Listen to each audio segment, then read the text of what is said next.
La Santa Inquisición fue un oscuro capítulo de la historia, impulsado por el deseo de purificar a la humanidad de la herejía y el pecado, bajo la justificación de la salvación del alma.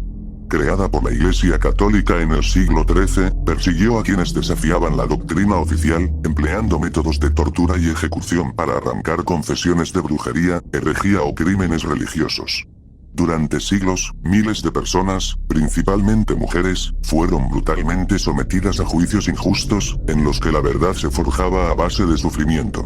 El miedo y la opresión se extendieron por Europa, dejando una estela de dolor, muerte y una profunda desconfianza hacia la autoridad religiosa, que justificaba todo en nombre de Dios.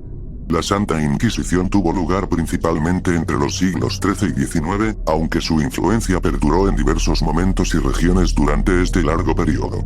Su auge ocurrió en la Edad Media y la Edad Moderna, cuando la Iglesia Católica ejercía un poder absoluto sobre la moral y la vida de los habitantes de Europa.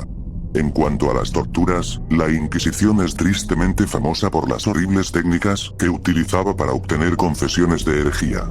Entre las más terribles y macabras se encontraba la tortura de la rueda, donde la víctima era atada a una rueda de madera y destrozada lentamente, o el estrujador, que consistía en apretar el cuerpo de la persona hasta que sus huesos se rompieran. También existía el garrote vil, que consistía en una cuerda que se apretaba alrededor del cuello de la víctima hasta que la muerte se producía por asfixia. Estas atrocidades reflejaban el extremismo y la brutalidad de un sistema que usaba el sufrimiento como método de control y obediencia religiosa. De los instrumentos de tortura utilizados por la Inquisición podemos decir, lógicamente, que estos estaban diseñados para causar al prisionero el máximo dolor posible.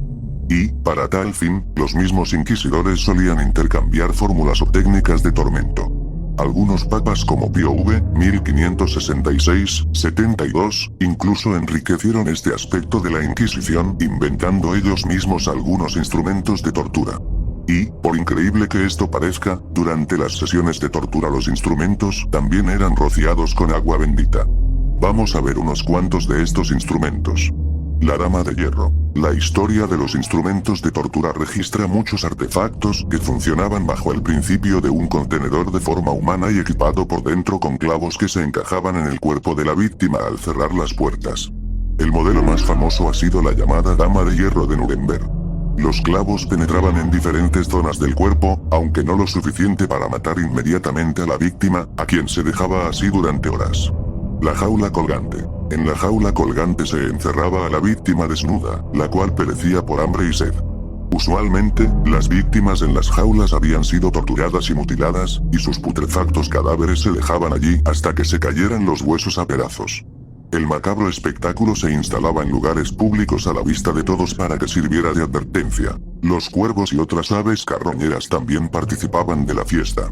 La rueda. La rueda se convirtió en un método de ejecución muy popular en toda Europa, desde la Edad Media hasta principios del siglo XVIII. A la víctima, desnuda, se la extendía sobre el suelo y se le sujetaban piernas y brazos a unos barrotes. El verdugo entonces golpeaba con el canto de la rueda todos sus miembros, pero no tan fuerte como para matar a la víctima. La sierra. La sierra se usaba con las brujas supuestamente preñadas por Satanás. Debido a la posición invertida en que se colgaba a la víctima, el cerebro estaba bien oxigenado y se impedía la pérdida general de sangre, por lo que la víctima no perdía el conocimiento hasta que la sierra le llegaba al pecho. La cuna de Judas. En la cuna de Judas la víctima era izada y posteriormente posicionada sobre la cúspide de la pirámide, para que ésta penetrase el ano o la vagina. El verdugo controlaba la presión levantando o bajando el cuerpo y la víctima podía ser mecida, o se la podía hacer caer sobre la cúspide repetidas veces. Látigos de acero. Los látigos de acero parecen armas de guerra pero son instrumentos de tortura. Las cadenas variaban en cuanto a diseño, y algunas tenían navajas y otras pinchos. El látigo de cuerdas. El látigo de cuerdas, inofensivo a primera vista, tenía un propósito específico: desollar. Se dejaba remojar en agua con una solución de sal y azufre y a cada cuerda se le colocaban estrellas de hierro en la punta. Al aplicarlo sobre la espalda o vientre de la víctima, la carne se reducía a pulpa. En ocasiones algunos órganos internos, como el hígado o los intestinos, llegaban a quedar expuestos. La cigüeña. La cigüeña es un instrumento para mantener a la víctima restringida de movimiento. Provocaba violentos y dolorosos calambres en poco tiempo, primero en los músculos abdominales y del recto, y después en los pectorales, cervicales y los de brazos y piernas. Con el paso de las horas se combinaban todos los calambres para producir una continua agonía. El rompecráneos. En el rompecráneos el mentón de la víctima se coloca en la barra inferior y el casquete es empujado hacia abajo por el tornillo. En el proceso, primero se revientan los dientes en sus cavidades y el hueso circundante es destrozado. Luego se salen los ojos y, finalmente, el cerebro se escurre a través del cráneo fragmentado.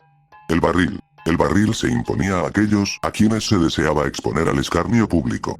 Existían dos tipos de barril, uno cerrado con el fondo lleno de excrementos u orines, y otro abierto para que la víctima pudiera caminar bajo el enorme peso del artefacto.